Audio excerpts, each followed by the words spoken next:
All right, YouTube, it looks like the Republicans have been handed sort of an early Christmas present in the last 24 hours. There's a link to the Wired article on this specific topic in the description. It's on Wired, and it's, spreading.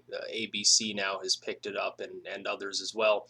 Um, the title here, here's how newly released Benghazi emails could actually embarrass the White House. Now, until this very moment, with this very article and this very memo that's now been released by the CIA, the Republicans in Congress were sort of stagnating, and people were increasingly concerned that it appeared that they were frenetically obsessed with the topic of Benghazi because the majority of the public saw it as a non-scandal. They saw it as a non-issue because to them, either the White House was telling the truth and the early information was just mixed up and they didn't, exactly know what was going on, which was an overstep.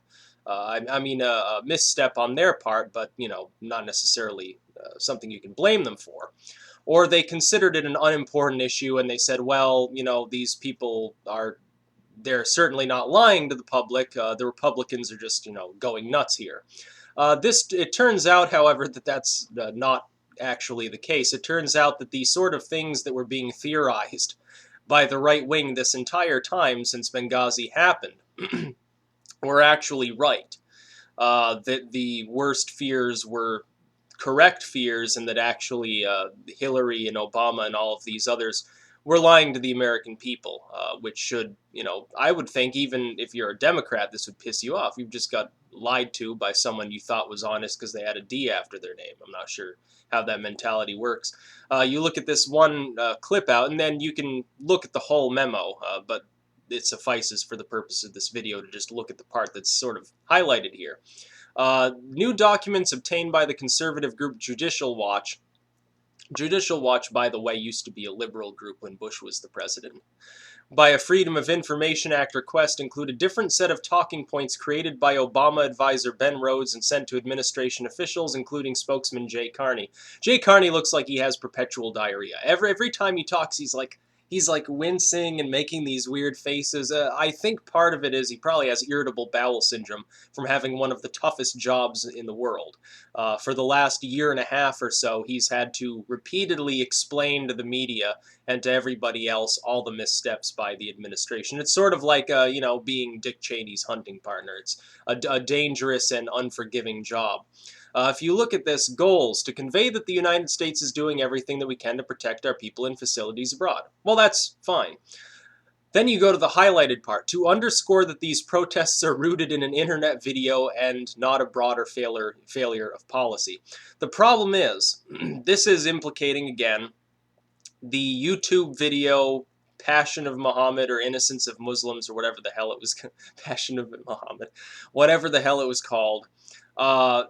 The idea that was put out by the White House and by the left in general after the Benghazi attacks was that this video had been made. It caused these spontaneous uprisings across the Middle East as people got truly offended and that they attacked this embassy.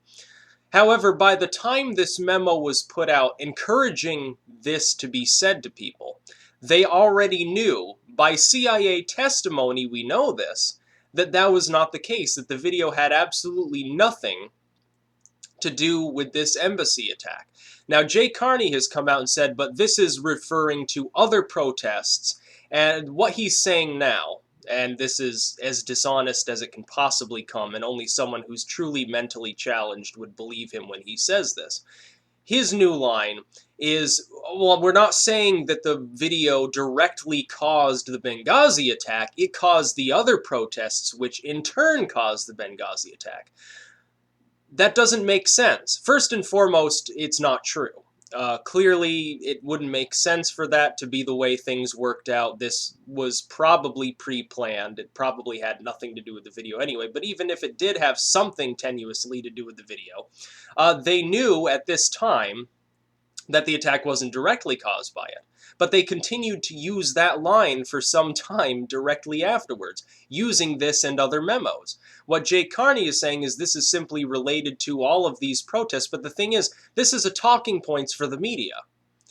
The media is not going to ask about the other protests. They're interested in the attack on this specific embassy. Why would it make sense then to bring this up? And especially if you remember the way it was brought up. The way it was being spoken about at the time was the video is directly responsible for this specific attack at this specific embassy in Benghazi, resulting in these specific casualties. But this, according to Carney, in retrospect, is referring to other protests sparking it. So why wouldn't it have made sense for Carney to explain that at the time, over a year ago?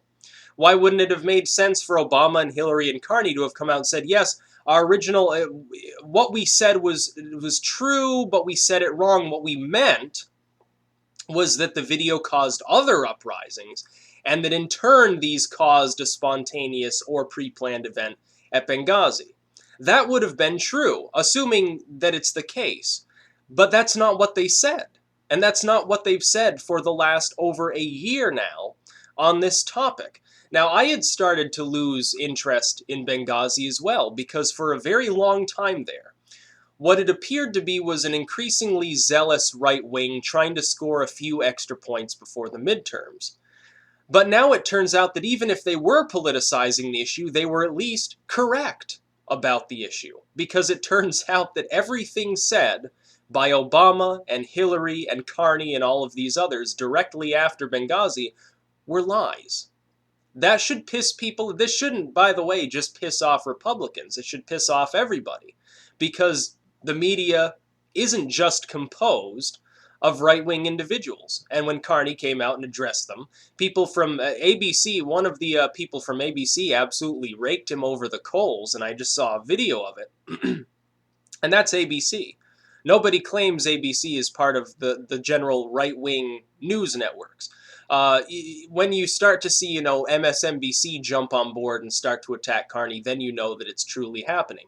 But clearly, the American public was lied to about this attack. I've also seen infographics by, Democrats saying, well, all these embassies were attacked when Bush was president. Yes, they were attacked. The difference being the response. We were actually prepared to, when those embassies were attacked, troops fired back. When those embassies were attacked, it was clear that they were attacked because these were terroristic individuals or whatever you refer to them as, Islamic individuals, attacking embassies because they didn't like the fact that we were in Iraq and Afghanistan. But with this, the attempt was made to blame it on a YouTube video, which never had anything to do in any way, shape, or form with this specific attack. Again, if you're talking to the media immediately after this type of story, you're not going to get asked about protests in Tunis or Khartoum. You're going to get asked about this specific protest and or terrorist event. It does not make sense, unless you intend to fully explain it, to blame it on a YouTube video that caused other attacks, that caused this attack, that caused, and the story goes, my Windows installer is trying to update, that caused all these attacks. It doesn't make any sense, because he never said that. Obama never pointed that out. Hillary never alluded to it.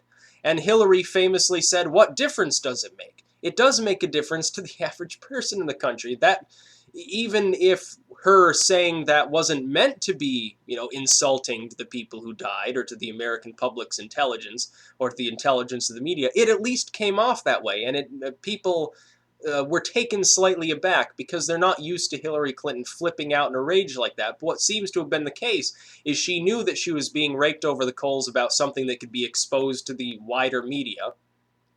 If something exactly like what happened last night with this memo release happened, I would say that if this hits the media full force, if it gets taken up by CNN, which is not known for running front page news critical of Obama, if MSNBC alludes to it, if it spreads throughout the actual mainstream media that most sheep-like dumb Americans watch, then probably what you'll see is no chance of Hillary running, because she'll be implicated, she'll be completely destroyed. You'll see Obama's approval sink like a rock, because it will be clear that for over a year, especially when we were right close to the elections, nonetheless, lied to everyone. This is like something that Bush would... when Obama first got in office, you never would have guessed that he would make all of these mistakes either. because he seemed a lot more intelligent than the dude who just left. This is something you would expect from someone like Bush. This isn't something you would expect from Obama. You may expect him to lie, but you don't expect him to get caught completely with his pants down. This is like a Nixon gaffe. This is like something you'd see in the Bush era. It's really quite strange, and it's rather entertaining as well. I'll go through the rest of this article in case there's anything else.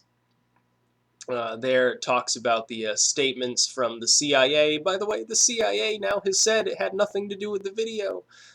Carney on video. This is not the case of protests directed at the United States writ large or on U.S. policy. This is in response to a video that is offensive. Notice, he's taking this directly from that line on the memo. Wallace, you don't really believe that. Rice, Chris, absolutely. Well, this is Rice talking now. Chris, absolutely, I believe that. In fact, it is the case. We had the evolution of the Arab Spring over the last many months, but what sparked the recent violence was the airing on the internet of a very hateful, very offensive video that offended many people around the world. Not that many people even saw that video, let alone in Islamic countries with strict censorship laws. I don't think any of these people ever saw that video. I don't think they're even capable of watching a video that's labeled Innocence of Muslims and includes that sort of footage because these countries are heavily censored. So there's lots of good stuff here. And I can't wait to see how this evolves. What you could see is that the media totally stonewalls it and refuses to report on it, and all you see are basically Fox News fans that know that this has actually happened. However, it appears to have hit the Washington Post, and it appears to have hit ABC News already. So it could evolve into a massive story. This could be a little bit like the early days of the NSA leaks. Good times. Excitement. If for no other purpose than to see Obama get completely confused and not really know what's going on, because it seems like he's feeling that way more and more often lately. It's pretty funny to watch. I had the same palpable joy when Bush was president, and he would say something totally off the wall, like fish and humans coexisting or something like that. We're starting to get more of that from an increasingly paranoid, confused Obama. There's also a story now going around regarding the NSA and the backdoors they've been inserting in everyone's software, that maybe this has caused China to gain a major industrial advantage over us because they've been using that same software in turn to spy on business assets in the United States, which, if true, is an even more grave misstep and is going to cause a catastrophic tidal wave of news if it ever hits the mainstream media. So I'm looking at this with interest. I find this hilarious. But the link, again, is in the description, so you can read it for yourself. Peace out.